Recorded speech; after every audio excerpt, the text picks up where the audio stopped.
Thank you very much, Nora. I'm glad to see you here. Although we didn't have time to talk, it's such a busy schedule, but we will talk after this session. As we met in Dubrovnik at a conference before the pandemic, and it was very interesting to listen to your lecture about the COVID aspects of the human rights.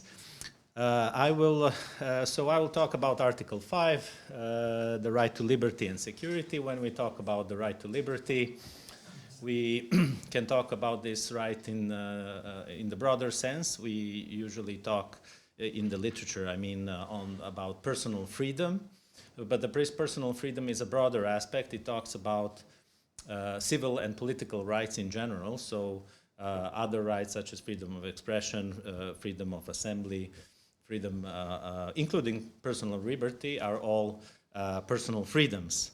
When the Convention and Article 5 was drafted in 1950. This was after the Second World War, in which, of course, we witnessed horrific violations of right to liberty. We had concentration camps where people were detained on discriminatory grounds, on various other aspects as enemies of the state and so on. These war aspects were addressed by Professor Šmigol. Unfortunately, they are becoming again current and important to talk about.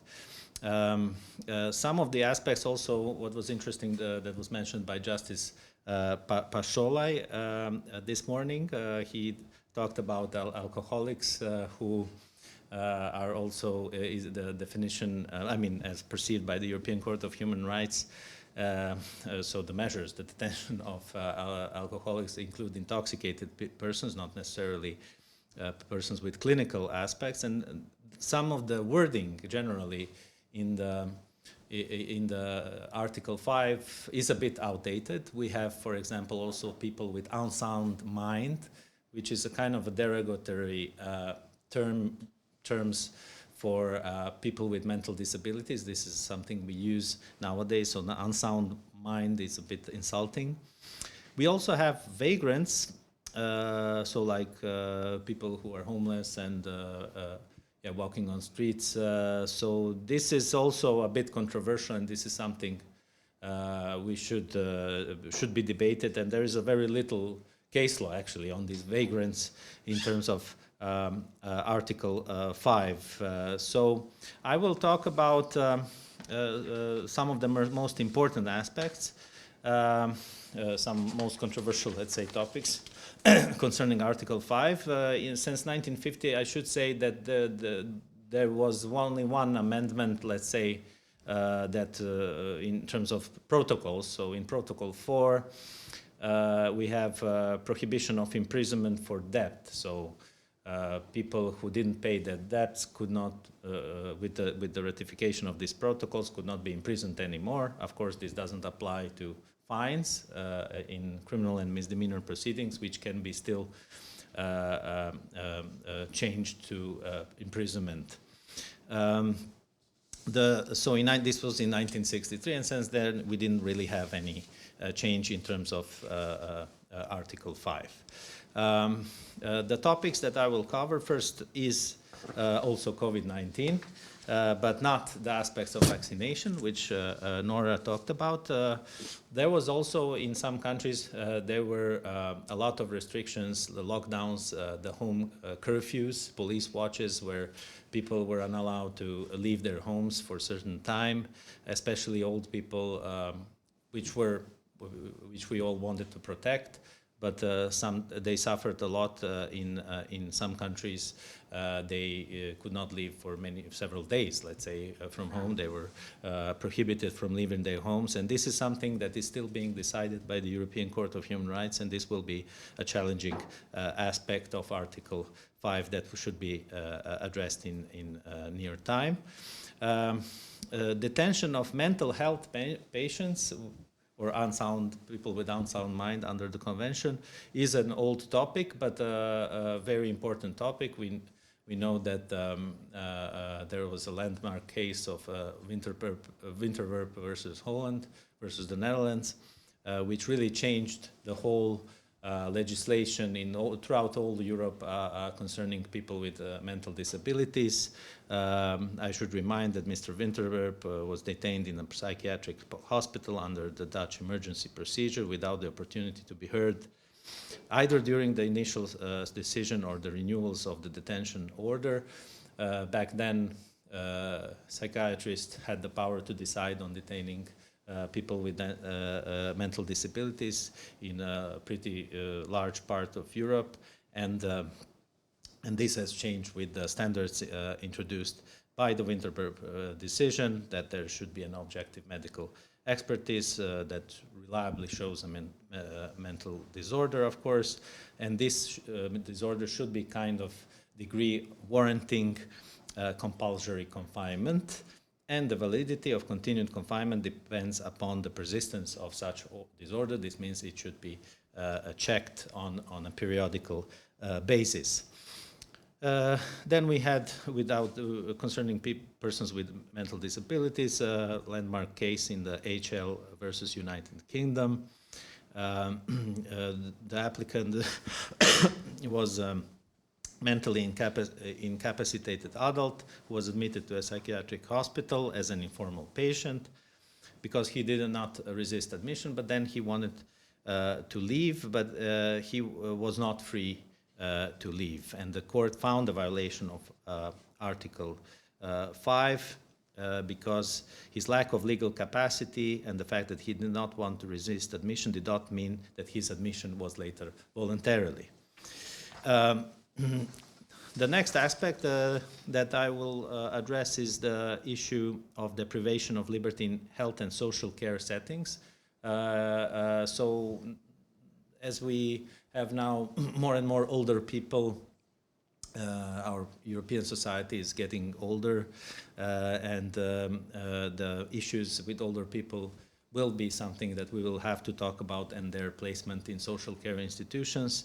And here we have some standards, for example, in Stanev versus Bulgaria, Mr. Stanev was placed in a social care home for men with mental disorders, and he was not permitted to leave the home without being escorted. He claimed that his placement in the social care institution amounted to unlawful detention, because deciding on these placements are different from ordinary court proceedings for mental disorders, for persons with mental disabilities, and the court found the violation of Article 5 in this case. An important topic is also detention of immigrants and asylum seekers, particularly those who might be subject to deportation. Critics argue that such detentions can be lengthy, arbitrary, inhumane, violating the spirit of the Article 5. The case of, we have some older, let's say, landmark cases which are relevant for the situation in the recent years.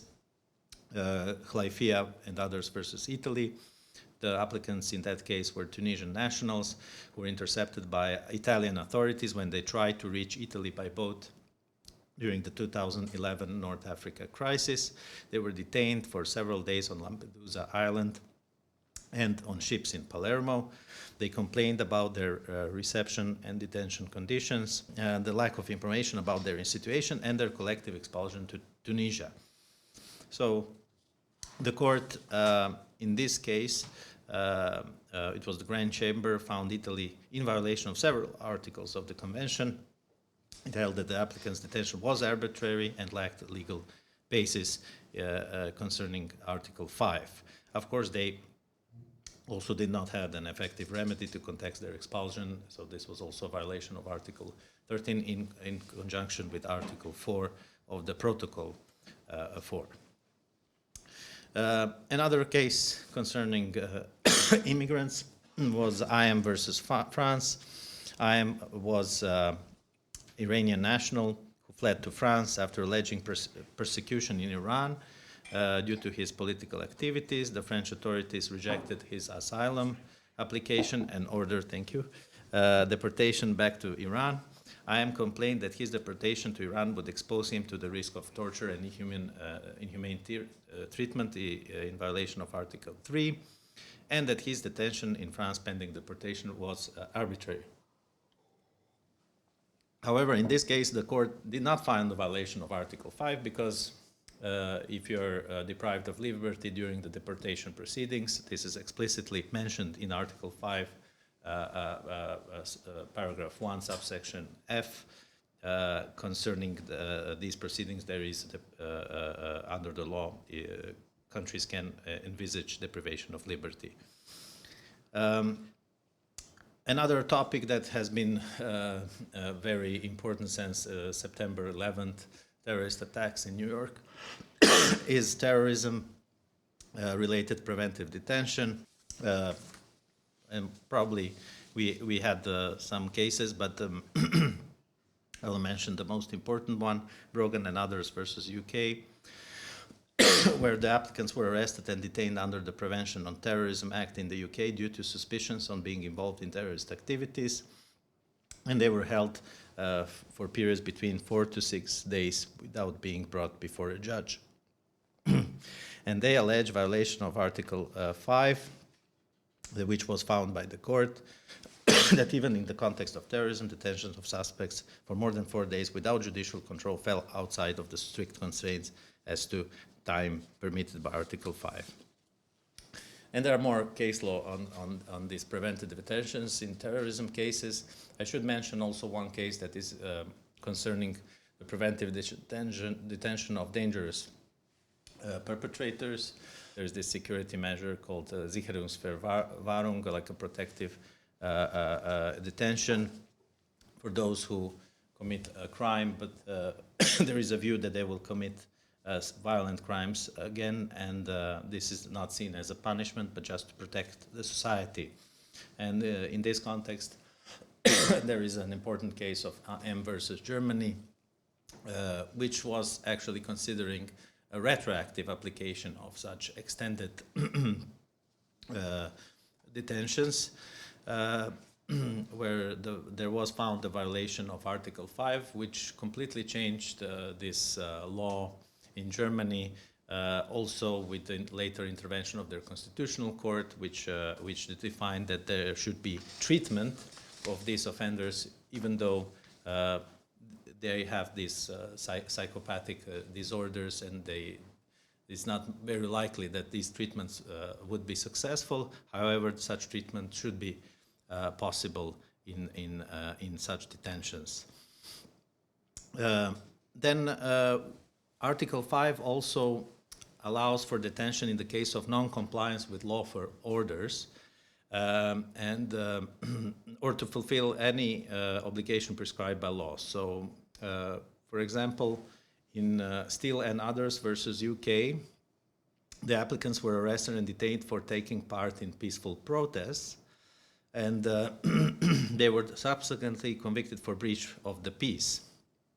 They claimed that their arrest and detention were not lawful, and the court found this violation in their favor because they had not been causing any disorder that would justify depriving them of their liberty.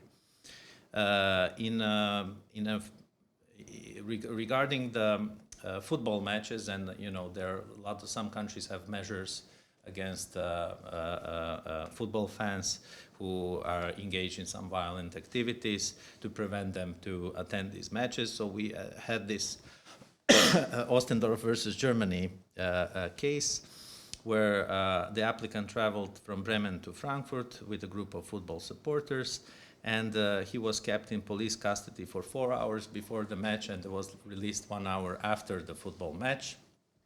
He complained that this was not in accordance with Article 5, but the court held that the detention was lawful, as there was an imminent threat of violence, as this group had a history of violent behavior, and when they were